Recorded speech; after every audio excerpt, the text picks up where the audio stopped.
Faiz, kita tidak berada di studio hari ini. Ya. Kita berada dalam setting yang sedikit berbeza untuk satu episod yang cukup istimewa. Selalunya kalau bilik gelap dan ada lampu 1-2 ni, Kish, adalah sesi penyiasatan, Kish. Penyiasatan. Apa yang kita nak siasat hari ni? Kita sebenarnya bukan nak siasat, kita nak kaji, nak buat ya. penceritaan Ya. bersama dengan seorang individu yang pada ketika ini memegang tanggungjawab yang cukup besar untuk membawa martabat bola sepak Malaysia ke tahap seterusnya. Episod Bola Itu Life kali ini istimewa bersama dengan Cklamovski. Jom.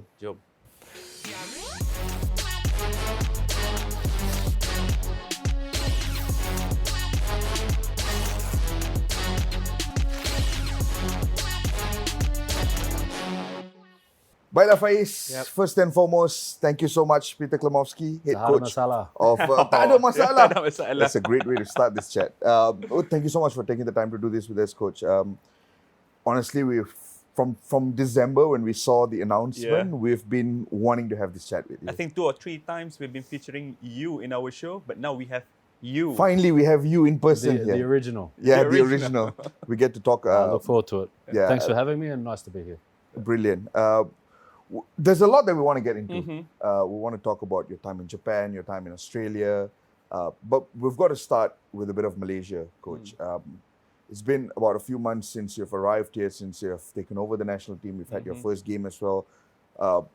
What has been the adaptation period like for you so far coming to Malaysia? Yeah, I arrived and now I've been here quite a few months and hit the ground running from a work perspective. Did a lot of research and homework on the league, the players, tried to get absorbed into gaining as much knowledge as I could to select the best team possible for the first camp. Since the time I've been here, that was the first focus for me. The most attention on getting that camp right, getting the squad right, getting our football right, and taking that first step forward. That's been my priority. And within that, trying to absorb the culture of Malaysia. I'm falling in love with the country. So from the first time we heard your name rumored to take the job, coach, we ourselves have done a little bit research on your background, and we found that you are quite settled in Japan. How did this move come about, sir?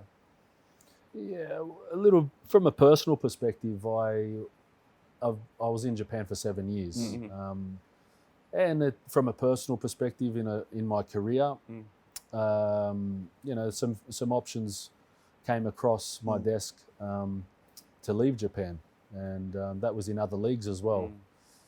Some powerful clubs around the world in Asia, Asian clubs, and this one came up where. I was fortunate enough to meet His Royal Highness, the Crown Prince of Johor. And I had a good discussion with him, and that continued on over the months late last year, and it was an easy decision for me, to be honest. I think the one thing that fascinates me the most, coach, is that you are part of like a generation of Australian coaches that are really making waves, not just in Asia but across the world at the moment. I mean, spearheaded by an individual that I'm sure we'll talk about him at some point, Ange Postecoglou. But it's also in Asia. I mean, there's yourself, Cklamovski. There's Kevin Muscat. I mean, the name goes on, right? Yeah. And at that time, you have sort of built this reputation. You came from international football. You built the reputation eventually in club football as well. What appealed to you the most about returning to international football? Because the dynamics are very different. Yeah. Firstly, I'm very proud of the Australian coaches' journey. We're starting to get more and more Australian coaches abroad, which is fantastic for Aussie coaches and Australian football. I want my journey in Malaysia to be an extension of that. So I'm here to help Malaysian football, but also fly that Australian flag with pride for Aussie coaches. I guess I've been fortunate enough in my career where I've had a number of years in international football, working with Ange Postecoglou with the national teams, and that's World Cup, Asian Cup, and qualifying for another World Cup. And then had some serious time in club football as well. So I've got the profile of both sides of the game, international and clubland. And to lead a country, to be the boss of a country, and to, let's say, build layers of Malaysian football was exciting for me. It's an honour. And again, that's part of the decision why I'm here, and a big reason and the passion is to build this country and push the football in the right direction. Coach, there used to be a clear distinction between club football and international football before, in decades before.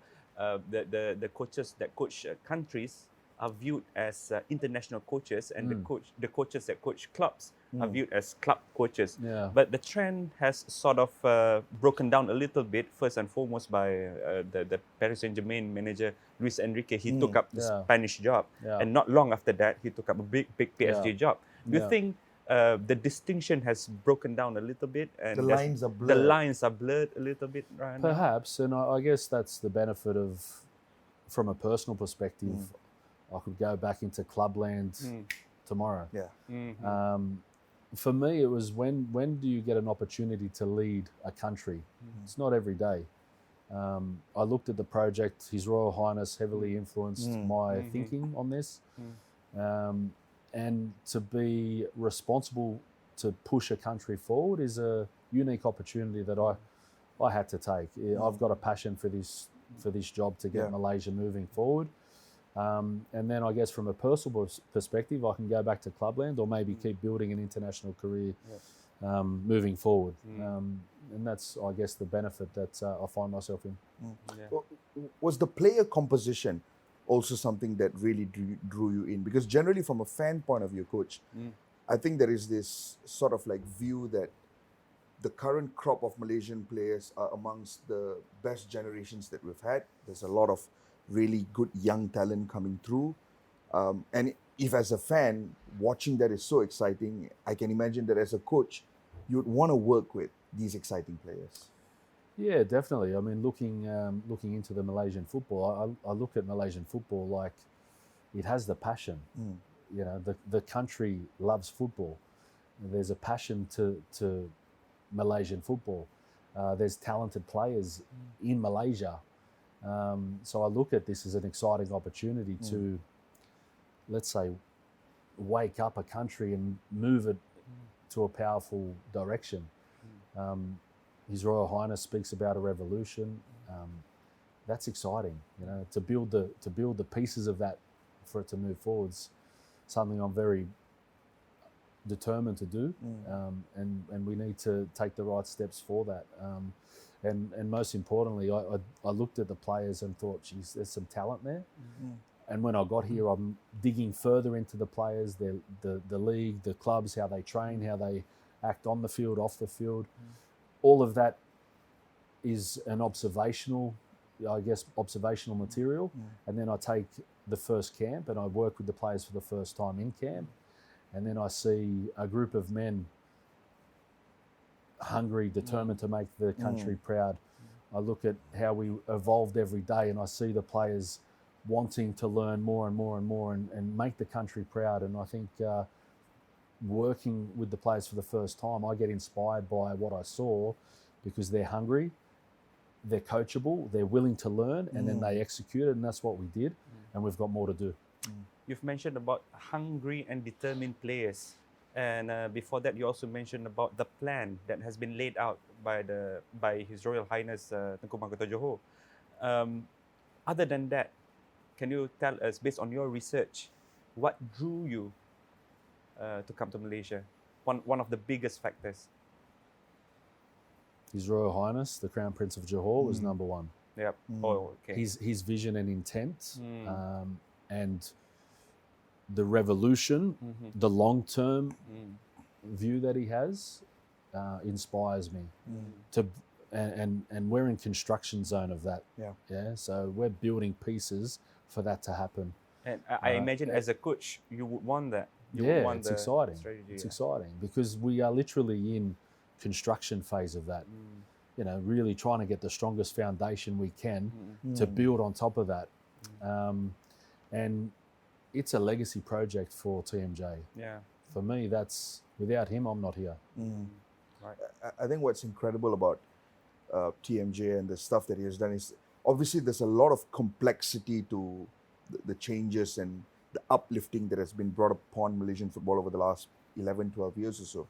But one of the very simple things that we can observe with our plain eyes and realize just how big of a jump he has brought about is when you got the sight of Arif Aiman's name alongside Riyad Mahrez and Cristiano Ronaldo's and the biggest stars on this planet all on the top scorers list. I think that sight alone, as trivial as it may sound, but that sight alone was such a powerful sight for fans. Yeah. And from your point of view, coach, picking that first camp, what was that process like? Because there was a lot of traveling. I mean, obviously you were probably a bit more exposed to the Johor boys because of their constant participation on the continental stage, but you also then traveled a lot across Malaysia to get to know the players. What was that process like for you? Yeah, again, it was a learning phase for me for sure, and that's why I come to the country with open eyes and open ears, and listen more than I talk. Yeah, and in that sense, I feel like I've absorbed a lot of the culture. I want to keep learning about the culture. I watched every game, whether it be live or on Astro. But I made sure I was watching every game possible. I went to training sessions as much as I could, because you can watch a player in a game, but it's equally important to me what they do every day. And I want to build this mentality around the national team where we get better every day. And that has to happen in camp, but it has to happen out of camp as well. That was the first phase to get the camp, the March camp, into a positive step. We worked hard in that preparation, watching as much as we could, learning the players as much as we could, learning the clubs, the coaches as much as we could, to build the strongest team we could. And we've taken one step forward, and we've got a lot more to do. Coach, this nation has seen many types of coaches before this. Before this, we had a South Korean named Kim Pan-gon, who was more like a head of delegation with all his coaching staff. And before that, we had Tan Cheng Ho, who always not to say alone, but he made his judgment and stick to it very, very well. How do you describe your style of coaching from your own words? What kind of coach are you? Well, that's a difficult one, but I'd say aggressive, intense, honest, hardworking, and create a team that's exciting to watch. How you define me is up to you. I don't know, but I'm definitely my own man in terms of how I want to work. I want to build an environment where players are getting better every day. For me, staff and all the staff members around me are really important to that. I value our environment so much, where our environment has to keep getting better every day. So I guess if you try and put me into words, I want to be a coach that gets better every day. And push that into the team. I noticed the word aggressive came out first. Yeah, I want to talk on that. The aggressive, honest, hardworking. If I'm being absolutely honest, coach, when the both of us watched the first game against Nepal, those were probably the words we would use to describe how Malaysia played that day, which was really fun for us, right, as a fan. But obviously, we're fans and we're looking at the surface level. You're the person working with the players. Those three words, did you see those traits in that camp? And talk to us about the game against Nepal. Definitely, and that's the most inspiring thing as a coach, that you can see your team try and do something that you believe in. And every day I saw progression. So if you give players or a team too much information, sometimes they lose it all. So we had this process of just giving them the right bits of information every day to keep building our game. And I guess the outcome of that, and I guess everybody before the game was nervous, scared, curious. Are we going to be good enough? Is this going to work? The whole country is probably thinking that. Within that, there's probably players thinking, "Am I good enough? Am I ready?" This is the anxiety of going into the first game. Staff as well. But for me, no chance. I knew we'll be okay because of the work we put in, trust the process. So what we saw, I thought was a good first step, positive first step. We were aggressive, we were hardworking, we were honest, and we played some exciting stuff. Am I happy with it? Yes, as a starting point, but we have so much more to do. I think we had good phases of plays. We've had good patterns. We were strong, we were committed, we were intense, but I want more, and we can build more, and that's what we have to do. There's a few buzzwords in modern football these days, coach. Principles, style of play, idea. You know, I'm sure you get them all the time, right? It's words that are thrown around so much these days, and especially by us journalists. No. Oh, everybody.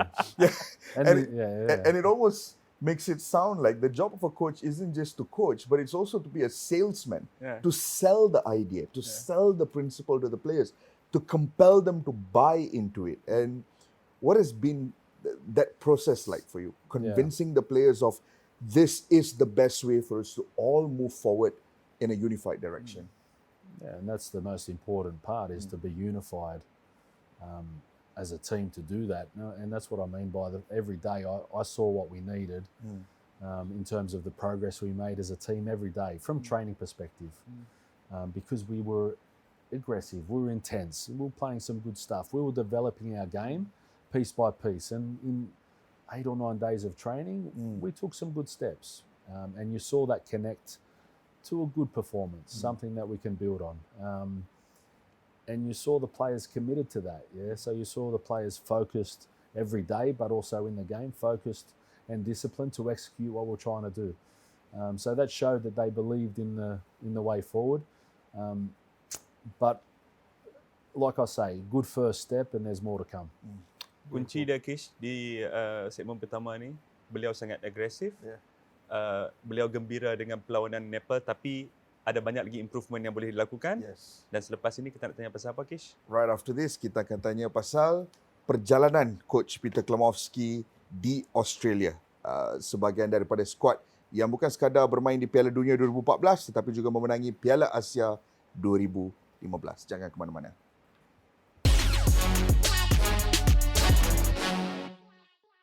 Baik, kembali lagi di Bola Itu Life. Tadi, Kish, kita dah berbicara tentang permulaan Peter Cklamovski di Malaysia bersama-sama dengan Harimau Malaya. Sekarang ini kita nak menerokai apa yang permulaan beliau di Australia. Coach, this is one of the questions that we ask all the coaches that has done a sit-down interview with us. How did you get into coaching, and what compels you to coach? I guess when I was playing, I was always intuitive around what we're doing, why we're doing it, and during my playing days, I was also studying. Studying as in studying football? Studying football and attributes around football, into sports science, and then coaching. There's coaching pedagogies and things like this. So I guess I'll say, I was born to be a coach, really, because I was just that way inclined to just why are we doing things and how can we do it better. And that's put me into a situation where I started working in a sports high school, actually, long time ago. This is probably 25 years ago. The journey sort of began there, just developing a player from a younger level to get to the top, and that was the starting point. I'm so sorry, but does that mean that you make a decision to evolve to become a coach early in your playing career? Yeah, I think so. I didn't reach the heights as you dream of as a kid, and within that, it was a time in my life where I just went all in to get better as a coach, and fortunate enough, I was at this sports high school. There was about 5 or 6 players in that program that were in the under-17s Australian team, and 5 or 6 in the under-20s of the Australian national team. From this little journey, as a starting point at this sports high school, I got in contact with Ange Postecoglou, and then that was the first time I spoke to him. We went into camp. 2004 to Argentina for 4 weeks with him. That was my first time with Ange, and it was with the under-17s national team, preparing for a World Cup in Peru, 2005. That was I guess as a young coach at the time. Yeah. Was it like a baptism of fire? Yeah, I was like a puppy. Yeah, just wanting to learn and wanting Just to help absorbing everything. as much as I could, and I kind of did that for many years under Ange. And I guess a long journey with Ange it was probably a 15-year journey from a coaching perspective, where I started as the puppy and I turned into the wolf. Where I just wanted to help him as much as I could, and I certainly did that. Let me correct you. You started as a puppy and now you've turned into the Malayan tiger. That's it. Well, there you go. That's it. Okay, well, wolf with Ange, and now And on my then own, Malayan tiger. Wolf, very sensitive today because they just beat Man United last night. That's true. I'm so sorry, coach. That's true. Very sensitive, coach. That's true. No, That's but true. Both Manchester United Yeah, fans. that's true. They beat Spurs the week before as well. So, yeah. The one thing that really fascinates me about Australia, and it's one of the things that I love the most about Australia. When you talked about your transition, how you went into high school, and then that allowed you to climb up the ladder. Yeah. You don't hear those sort of stories very much in Malaysia, which is using high school as a pathway. I mean, I remember researching about the head coach of Nepal. Even he had a journey that involved him starting out in high school in Australia before eventually leaving and going to Germany, around the world before landing the job in Nepal. I mean, it's the sort of journey that a lot of people go through in a country that is quite literally sports mad. It's crazy the amount of obsession. If it's not football, it's cricket. If it's not cricket, Australian it's football. Australian football. Everybody is involved with sports at every level. And what was that like for you? Being a part of that community. Yeah. Well, again, I mean, that's Australia. Australia's got many sports that is kind of in front of football. This is why I love Malaysia, because Malaysia football's number one sport. Maybe badminton, but it's one or two, badminton or football in Malaysia. In Australia, football becomes number 5, number 6 sport. But yeah, without Ange, and the progression I got with Ange, and Ange giving me the opportunity to share his journey, that I don't get here. Yeah, like I was blessed that he opened the door for me. I was blessed that he allowed me to share the journey with him. Along the way, we created some special moments, both together as individuals, but also for our country. And that, again, starting as that young coach and progressing all the way through my coaching career with him has given me everything. And it's something I look back on with pride. And like I always say this, I want to be an extension of his legacy, because without him, I don't get here. Coach, being a coach in a national team setup, regardless of the youth bracket, regardless of under 17, under 20, under 21, or the senior team, we always judge national coaching staff or national head coach by tournaments, right? The period of tournaments. You mentioned under 17 World Cup in Peru 2005. We also know that you've involved with many regional, intercontinental, and international tournaments. Yeah. Which one of the teams that you have involved with in Australia national team that you enjoy the most? Can you name one? That maybe you have... that gives you the most satisfaction. give you the most satisfaction. Can I give you a few different answers on this? Yeah, one? fair. Yeah, absolutely. Because the World Cup that we went to in 2014, Brazil, is like a dream for any player, a dream for any coach, dream for anybody, right?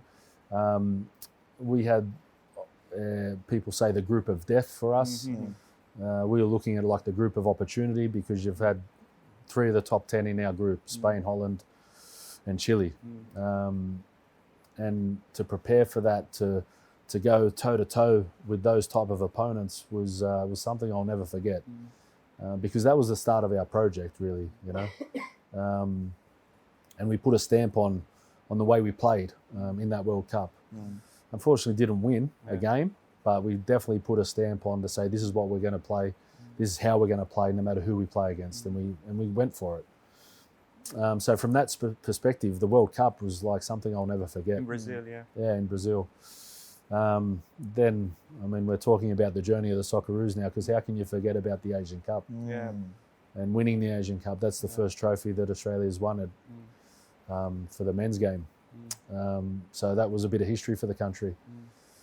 So that's something very proud of. It was done on home soil. It was done a very unique way.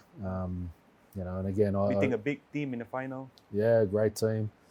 Went to extra time. We scored the goal in extra time. I mean, yeah, it's a fairy tale, you know. And then from that, you know, we have that qualifying campaign, which was one of the longest in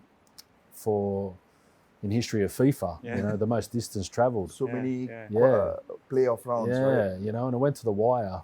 So that sort of journey, you know, was amazing. So, you know, they're three sort of chapters. The Confederations Cup was really Confederation Cup, cool, because that was the first taste of what Russia would feel like. Yeah. That was in 2017, right? Yeah, and so that was awesome. So, I mean, these are, I guess, this was the chapter of the Socceroos, but I can't separate which one was, you know, they're all pretty cool. And we created history along the way, which is, you know, will stay in our hearts. And not only history for the country, but to share it with special people, players, staff, and our country was something that will stay in my heart forever. It's what are the odds, right? I think I was there at the Hanjabat Stadium when Australia played Syria. In Malacca? In Malacca, yeah. Yes. You remember because Yeah. Syria had to play their home games here, Yeah. right? And that was part of the qualifying process. I'm pretty sure that was cowgrass, I think.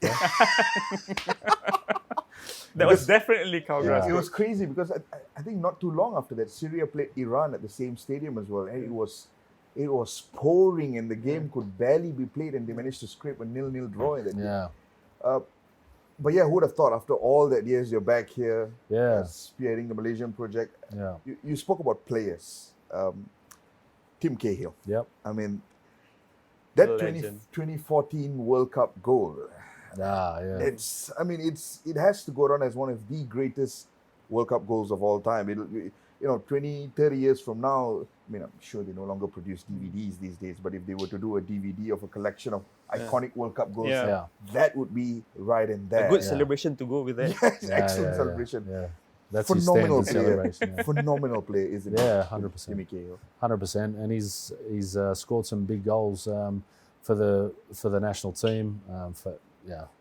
And there's probably a few goals that the first goal he scored against Japan, the first goal for Australia at the World Cup. Yeah. You know, he was the first goal scorer, so that's probably a really big goal in terms of his career as well. Then you've got that goal against Holland in 2014. So, I mean, the list goes on and on. He's a special player for Australian football, for world football, special person as well. Before we wrap up this Socceroos segment, Coach, I want you to describe your view on the Socceroos nowadays. Like we mentioned just now, they are playing in World Cup qualification, and they do quite well there. Recently beating Indonesia in their home ground. Yeah. But there are some suggestion that the Socceroos is a little bit boring now. That they have less star factor than before, like less players playing in the Premier League, stuff like that. Of course, we have superstars like Jackson Irvine, still captaining St. Pauli in Germany. What is your view on the Socceroos nowadays? Yeah, well, firstly, I want to pay respects to Tony Popovic, who's the boss there, and has really taken over and made an impact. And I think, by memory, it might be the longest unbeaten streak for the national team by Tony Popovic. So he's certainly moving in the right direction. In terms of getting results that he needs to get to the World Cup. In terms of the star profile of the players, I mean, Australia's a team that, has always never relied on one player. It's always been around the 11 players out there, and that team mentality, that Aussie spirit, let's say. And, I know that all the players there are putting everything out to get to the World Cup to make Australia proud. There's elements of that I want to, inject into the Malaysian team from my Aussie DNA, and to sort of to connect into that as a Malaysian national team where we make Malaysians proud and build something that can achieve something special for this country. Since you mentioned the Aussie spirit, just one final question before we wrap up. The Aussie spirit will always remind me of that 2015 Asian Cup campaign. Yeah. Because Australia has always been viewed as a giant in Asian football, Yeah. right? It's a big country, sporting mad country, but it hadn't sort of built that or sort of carved out a space for itself to be viewed on the same pedestal as the likes of Japan, and perhaps Iran and Saudi Arabia, and it felt like in that tournament Australia finally did that, and it was a case of Australia with the Aussie spirit stamping its authority on the continental front, and from that moment on establishing itself as one of the finest Asian football countries. Talk to us about that campaign and what made Australia just so unplayable in that tournament. Yeah, so I think it's obvious to say that there's a spirit or a mentality around Aussie teams. Sometimes that can be forgotten in terms like the way Australians play in the past, very direct or something like this. So in that tournament and Ange Postecoglou's reign as the national team boss, and narrowing down on that Asian Cup, yes, we had the mentality, the team mentality, to make Australia proud, but we did it in a way where our football did the talking, where we had the most ball. We were number one in possession of the whole Asian Cup. Yeah, we ran the most, and we had the most ball. Yeah,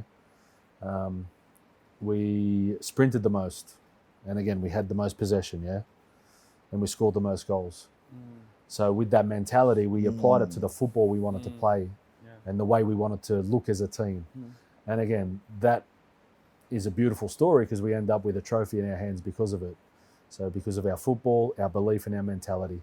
And again, I say this again because we're talking about Australia. I want to take the ingredients of that, the ingredients from my heart, and I want to tip it into this national team of Malaysia, and we can build something special. Beautiful. That's the DNA. Yeah, that is the DNA. And if you notice, Faiz, we haven't come on to Ange Postecoglou just yet. We haven't come on to Ange just yet, even though we've teased his name so many times throughout this conversation. But the reason being, kita akan simpan Ange untuk segmen selepas ini, di mana kita akan berbicara tentang perjalanan Peter Cklamovski di Jepun bersama dengan Ange Postecoglou. Jangan ke mana-mana.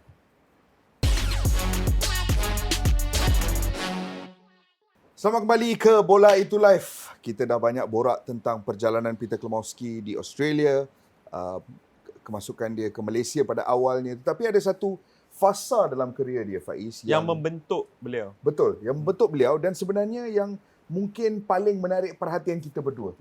Bukan nak kata waktu dia di Australia kita tidak terlalu tertarik. Memang kita sememangnya cukup meminati perjalanan dia di Australia.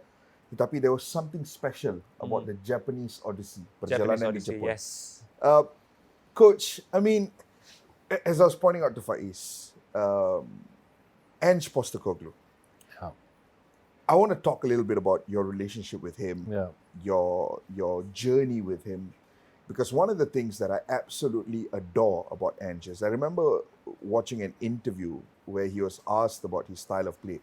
And coaches in general across Europe these days, like the buzzword style of play, principles, when they're asked about these things, they often have a complex explanation for it, right? Or it's from this philosophy, it's from this coach that I played under, it's from this style that I've derived or developed. And I remember Ange just very easily and in a very plain way saying that I coach the way my dad liked to enjoy football. When we sat and watched football with my dad, how he liked the team to play, what he enjoyed, that's exactly what I want to bring to the team. And that sort of raw explanation resonated so much with me and so much with Faiz. Sometimes he just say he was just copying Pep. He's very candid. There's something really refreshing about him. Talk to us about working with Ange Postecoglou. Firstly, what he says about his father, that's a real personal thought process of his that he shares, right? because that's his father's everything to him. That's for sure. But that's the way he grew up. Was watching. Obviously playing, but his father meant so much to him, and that resonated with him. And that's what he says is true. That's the way he wants his teams to play, always to make his father proud. Yeah. And again, with him now over in England, in the best league in the world, showcasing himself as one of the best managers in the world, playing a brand of football that's exciting, developing the team that Spurs want to be, will no doubt make his father proud, and that's the essence of what Ange wants to do. When Ange went to Japan, and obviously when you went to Japan, the news caught my attention. But I thought it was Japan and Australia always had this connection.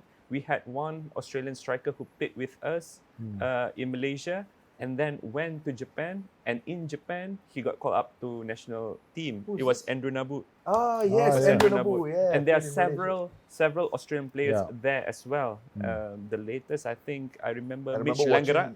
Mitch Langara was there. I remember watching Mitchell Duke with Shimizu Espouse at one Mitchell point. Duke.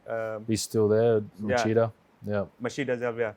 So the relationship between Japan and Australia is not new. It has got some heritage to it. Yeah. Was it an easy decision for you to go to Japan the first time? It was an easy decision because Ange decided to leave the national team. A short time after that, a Japanese opportunity opened up. So, in honour of Ange, I follow him. Yeah. So it was an easy decision. Did he ask you personally? Yeah. Would you want to? Yeah. So and that's the thing. So in honour of Ange, I follow him, and then we get to a special club, Yokohama Marinos, and we start the journey 2018, which I think's a great season of ups and downs. Probably if you look at the chapter, you probably call it a roller coaster. Because results were up and down, but the football was building a special way for sure, and it got everybody in Japan talking because it was very different.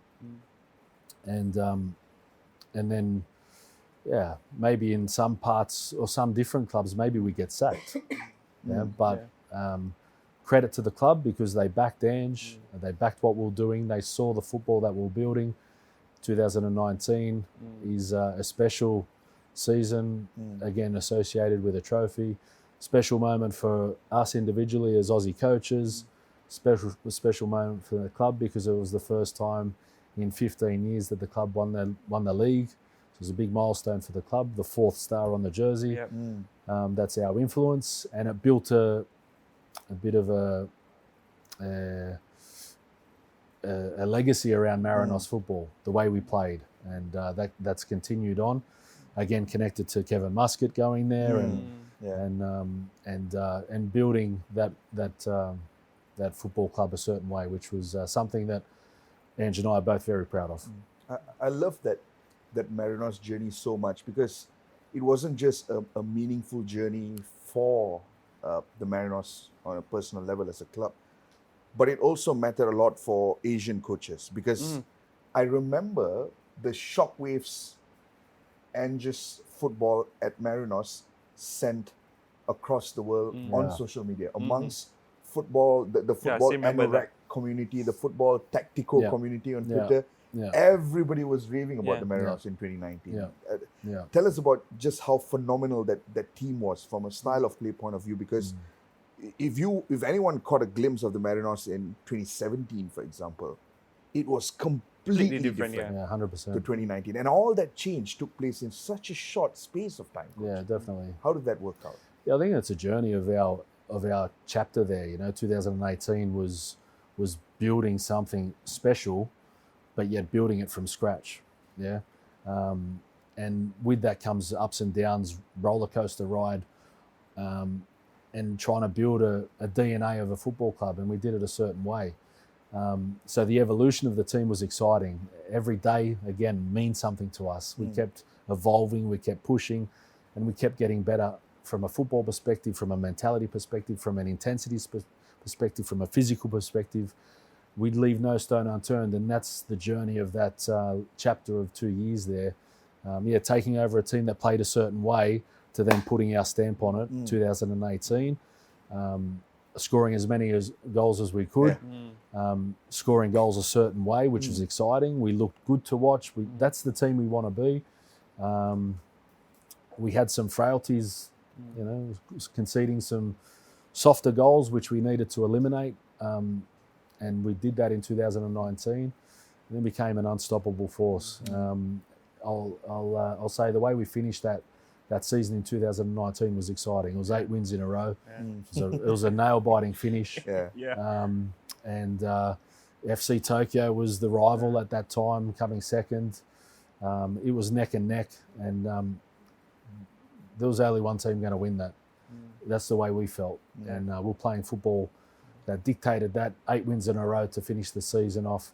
Round 33, we smashed Kawasaki 4-1 away from home. Round 34, last game of the season. First place second. We smashed them 3-0, and we win the trophy in style. Yeah, in that 2019 season, a whopping number of 6 players from Yokohama F Marinos made it to the J1 team of the season. And one of them is our Southeast Asian legend, arguably the best Southeast Asian players in the last decade. We would the show think so. We love him so much. Believe so. That is Tiraton Bunmatan, the Thai national team captain. Not only that, he's a Southeast Asian player playing in the top club in Japan, made it to the team of the season, won the league with Marinos. He was also the first choice set piece taker for your team. Talk me about his quality and your relationship with Tiraton when you were there. It's hard to argue what you're saying there, because he'd be one of the best Southeast Asian players for a long time. So credit to him for that. To work with him in 2019 was amazing. Suited our football so much. You know, a ball playing left back, fullback, you know, that can come inside and just pick up spaces that really took our game to another level. Great with set pieces, and it was a really good addition, and a super character.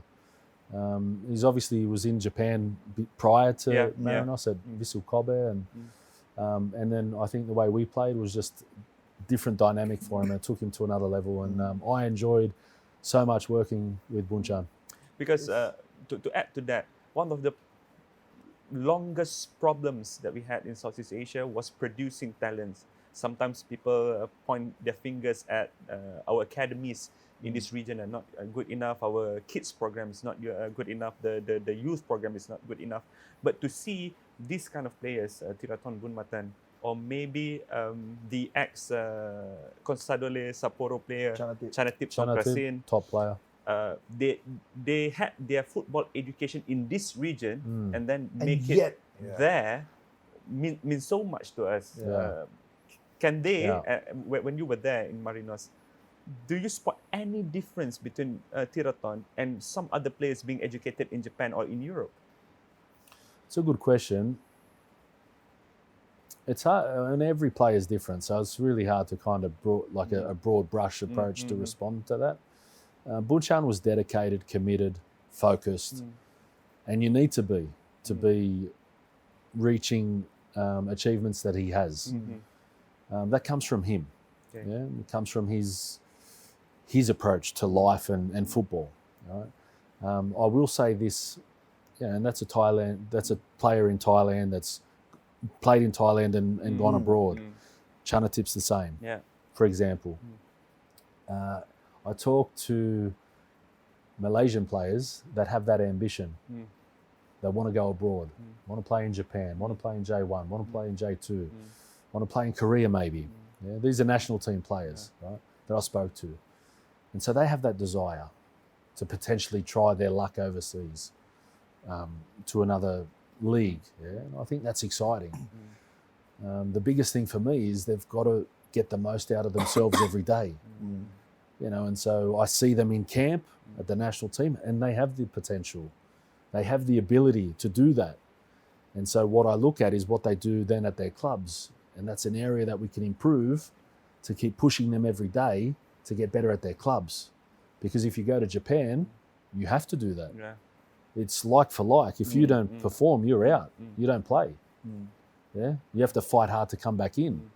There's competition for your spot. In Malaysia, maybe not. Maybe you need to develop that more.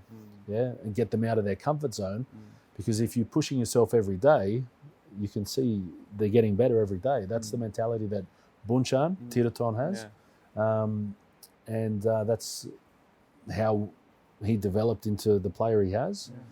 I saw that 2019 with him specifically. Yeah, and that's a player that doesn't speak Japanese, can't communicate effectively, but embraces the culture, does his best every day. Mate, got to an exciting level from his own perspective, and I know Malaysian players can do that. But there's a mentality around that to get better every day. I completely agree with Faiz, right?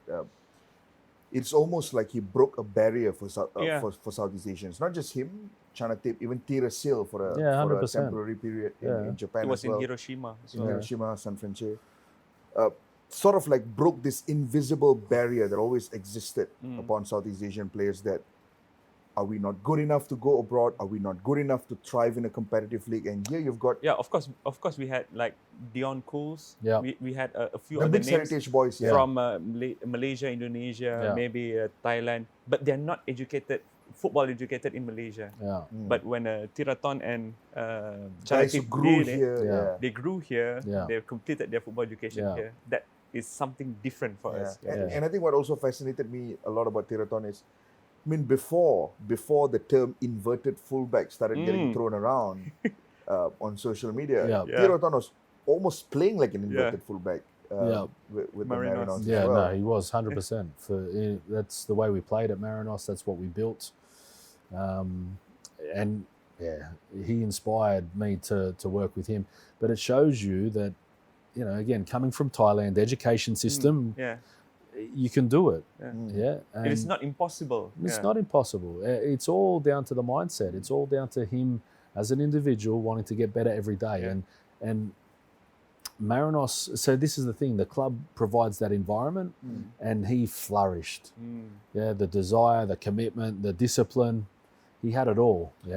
So Malaysian players can do that, but it's a commitment that they have to make to get better every day. And also, can we, as a country, can the clubs improve their environment and their standards so they keep pushing themselves every day? So players every day keep getting better. It's everything to me. That's why ecosystem. And that's why I want this mentality around get better every day, because without it, can't achieve anything. Coach, talk to us a little bit about when you decided to pursue your own head coach opportunities. So you've sort of been the Robin to Ange Postecoglou throughout the years. Won the J League. You're part of a really exciting structure. But then comes a moment where you decide, okay, it's now time for me to take over teams and implement what I want to do. How did that shift in thought process come about? I think that was just a natural evolution, something Ange supported me on in terms of talking to him about it. There was always a discussion around when I, let's say, fly from the nest, so to speak. That's his term. Fly from the nest. And that's a discussion that we had probably 6-7 months before the end of the Marinos season where we won the league. It was just one of those things innate where I felt like it was time to fly from the nest in that sense.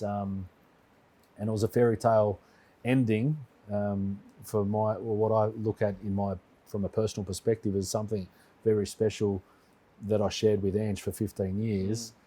For me, what a way to leave that journey with confetti coming down us at Nissan Stadium, winning the league. Just a special moment, and fly from the nest like that was like a fairy tale for me. Fitting farewell, would you say that? To a special journey that I shared with him, and a relationship from a personal perspective. I got everything from him. The person he is, the coach he is, the leader he is. I take so many good things from him, and that relationship between coaches me and Ange, will never be replicated ever again. It's perfect. I think we have summed up not everything, because if you want to talk more about your Japanese Odyssey, It might this- take it 3 might days, take 3 full until days to tonight. cover everything. That's for sure. Yeah. Yeah, maybe yeah. we could do a part 2 down the road where we Yeah. just dive into Yeah. your solo Yeah. odyssey in Yeah. Japan, because Uh, every individual club, Yeah. there were They've got specific their stories, stories, yeah. specific Yeah. legacies that were Yeah. built in there. 100%. But for the time being, we will go for a quick break. Kita akan Yeah. berehat sebentar. Selepas ini, kita akan berbicara tentang masa depan bola sepak Malaysia bersama dengan Coach Peter Cklamovski.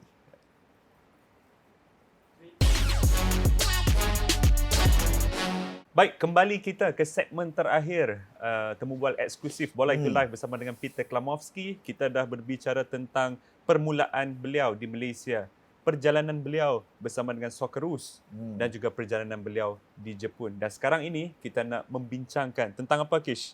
Tentang masa depan bola sepak Malaysia dari lensa Peter Cklamovski sendiri. Coach, you've mentioned just now that you had a 15 years experience working with Ange Postecoglou, obviously now the head coach of Spurs, Tottenham Yeah. Hotspur.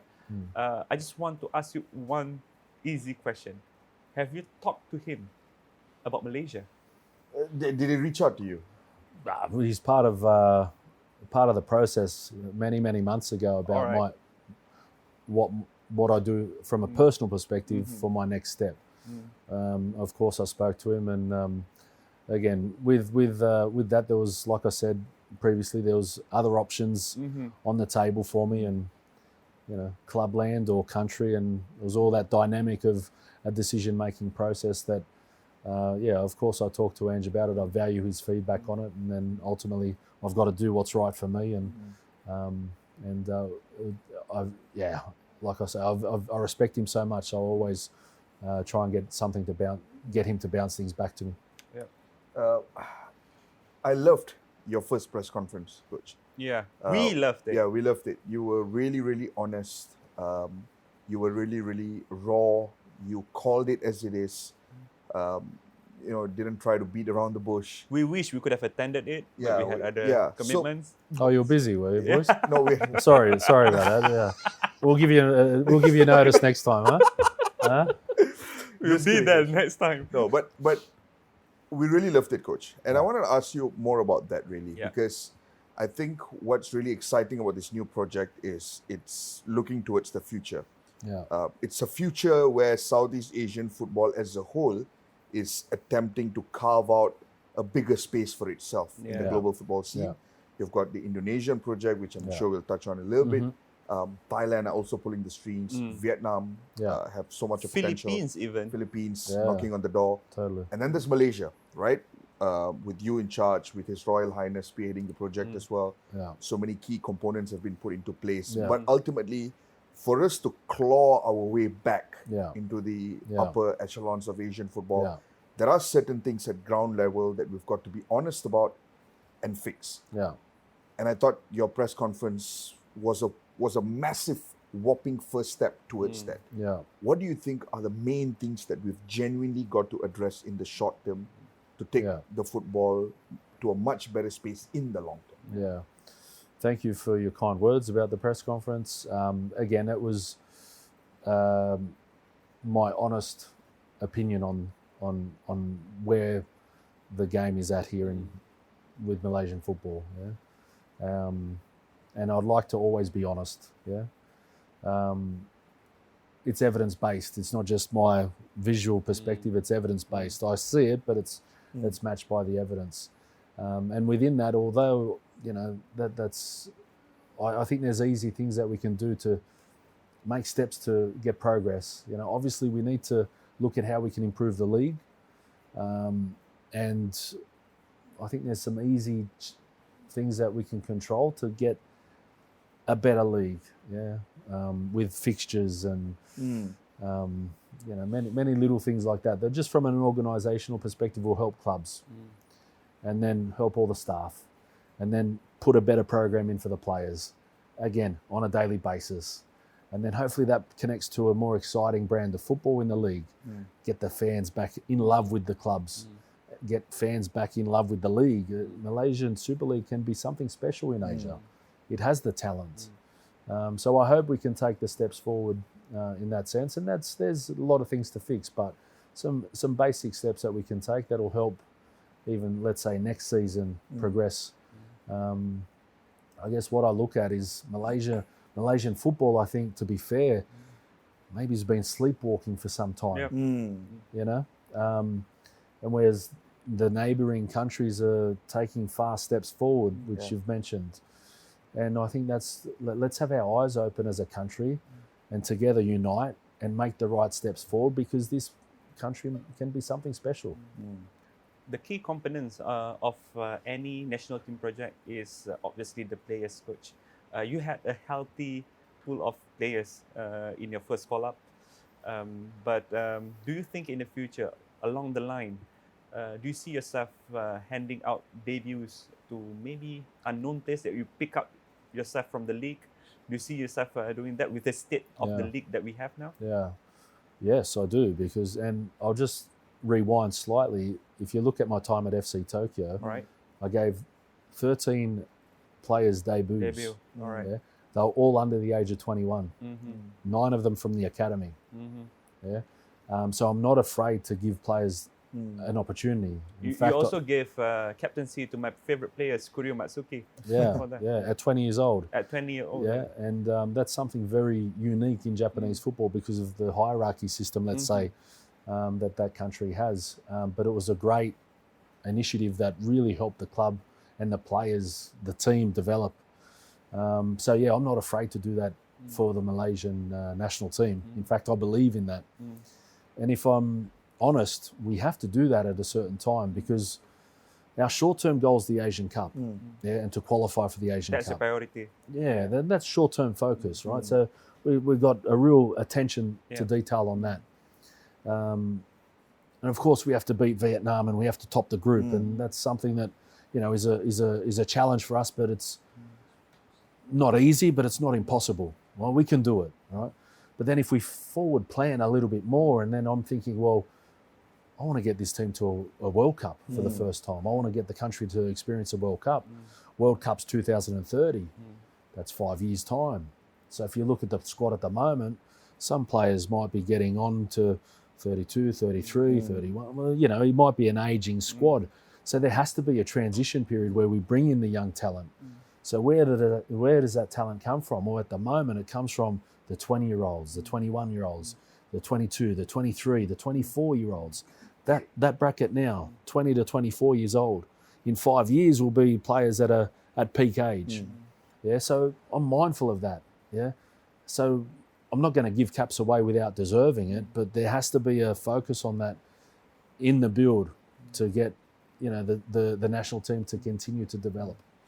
Let's talk about special talents, coach. I know as a coach, more often than not, you're always keen to look at the bigger picture, to talk about the team as a whole. But let's talk about special talents in Malaysia that have genuinely caught your eye and that can genuinely be the bedrock of this national team. Well, you mean currently, right now? Yeah, currently. I guess if I was to pick a name out of the hat, it would be Arif Aiman that everybody talks about. Certainly got the talent. I love him. I love the player he is, and I love the mentality that he has. But mate, I look at how much potential he's got, and he's got so much more in him as well, which is great. And that's my passion, is to get the best out of him, but also get the best out of all the players, because there's many talented players that are in the national team, and I think you could see that in the first game. The way we played. I think there's elements of that where you think, well, that was exciting to watch. And I want to keep building that, to do that more and more and for longer periods of the game as well. You've mentioned, and I say that because I don't like talking about one player. And if everybody talks about, there's other players that, is worth a mention, but our beauty, our strength, our talent will be the team. 11-player mentality. Whoever's out on the field to play a special way. You've mentioned about the bracket 20 to 24 that we need to find as many quality players as possible from this group of age for us, to get where we want to be in 2, 3, 4, 5 years, right? Yeah. Apart from Arif Aiman, where else do you think we can get these type of talents? Yeah. Was it from the academy? Is it from the national under 19? Where do you think it is? Well, I think that's an area that the country can improve and evolve, because, you know, that there's those players playing in the Super League. Yeah. There's a few, yeah. There's talk around the second division coming in next year and restructuring that. I think there has to be a foundational approach where there has to be under 23s playing certain minutes in that game. So I recommend regulations where clubs must play under 23 players in that.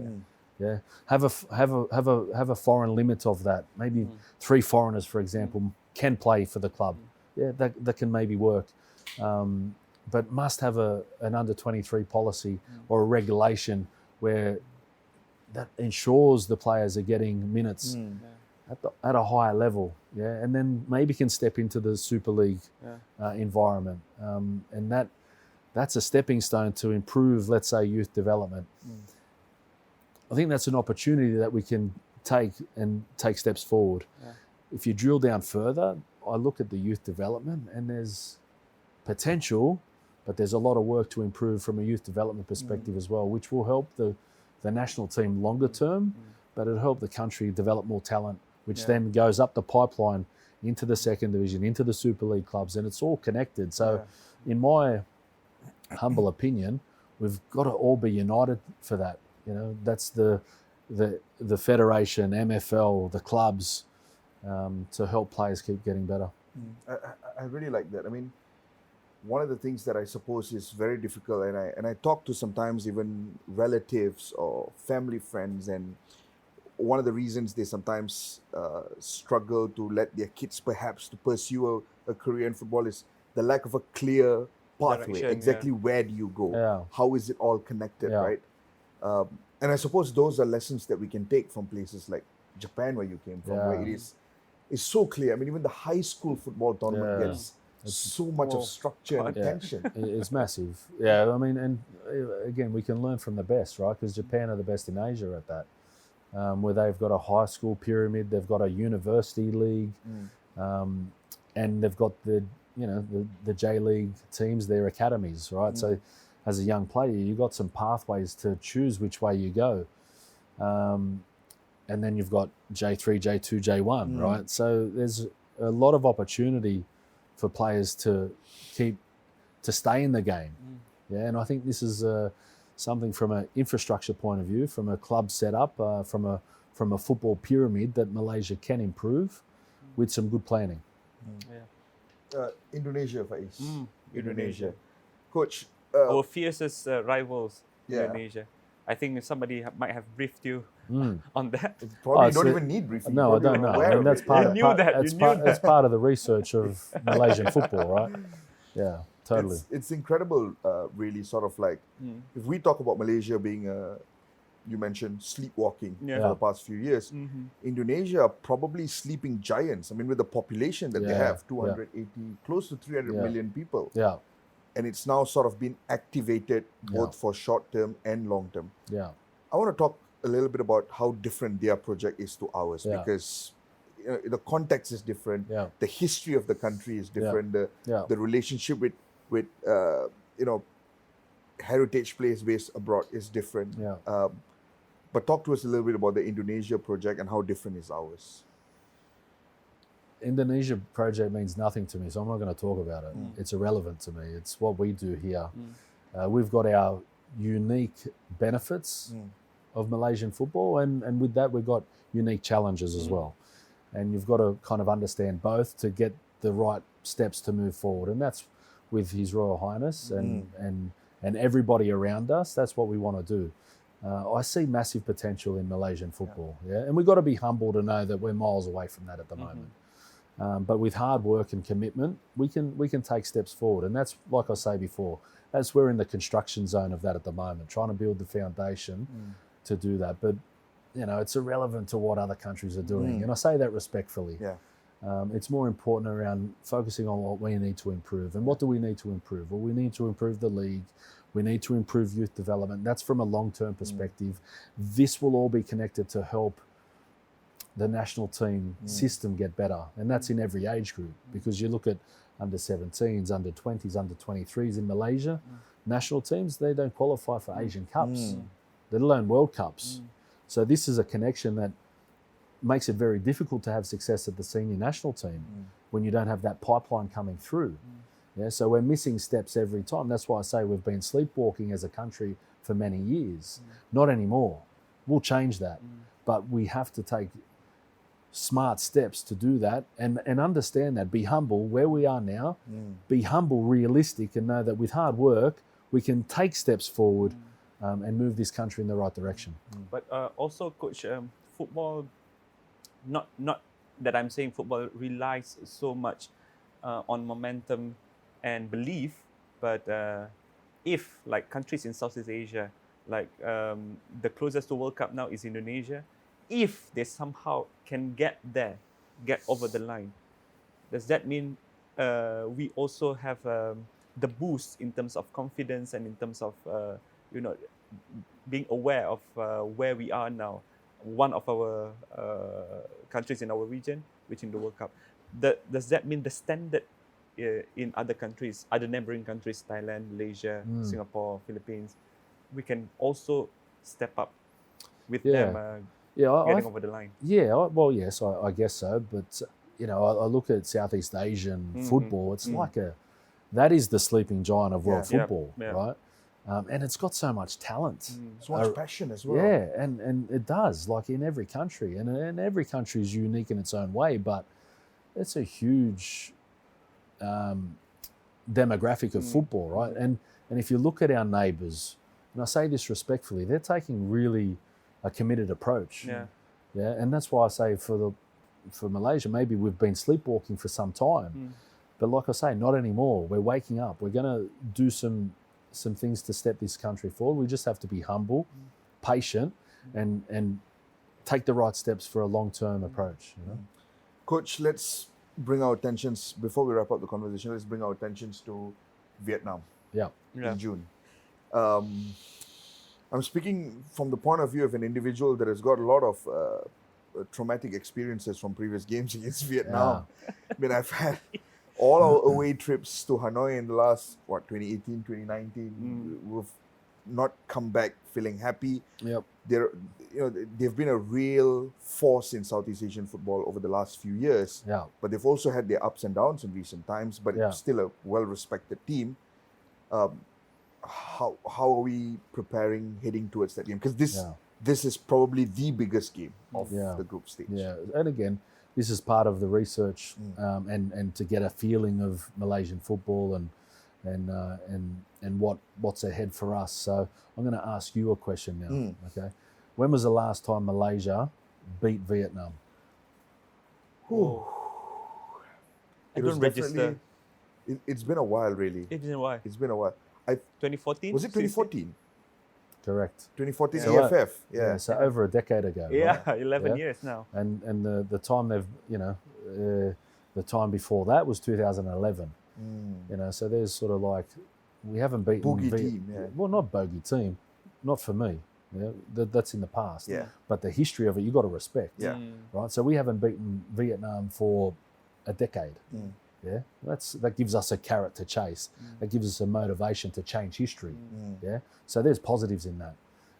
But everybody out there assuming that we'll win.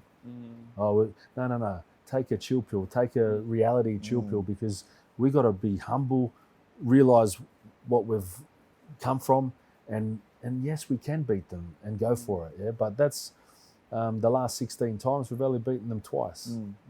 So there's a bit of history to change in this. But like I said, it's not impossible. It's not easy, but we can do it. Does that come with extra burden to you, not only to chase a win, but also to change a destiny? Yeah, but that's a motivation. That's an opportunity for us to change a little bit of the history. Again, if you look at Vietnam, it's all backs against the wall for us. They have, I think they're unbeaten for 12 games or something. Great. We'll give them their first loss for some time. We'll beat them for the first time in over 10 years. Yeah. These are the opportunities in front of us. But so, okay, respect the past, but don't reflect on it too much. Bogey team, it's not a bogey team for me. Yeah, like moving forward, we can change a bit of history. That's the opportunity that we've got in front of us. So again, respectfully, it's not going to be easy. We respect that, but we're not fearing that. We'll go head on for that and go for it. Absolutely, I absolutely love that.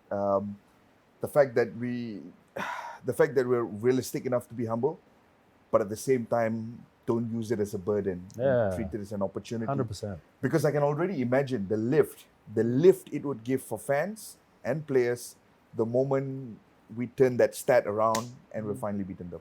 Yeah. And moving forward, that'll be an You know incredible who gonna momentum eat build. humble pie?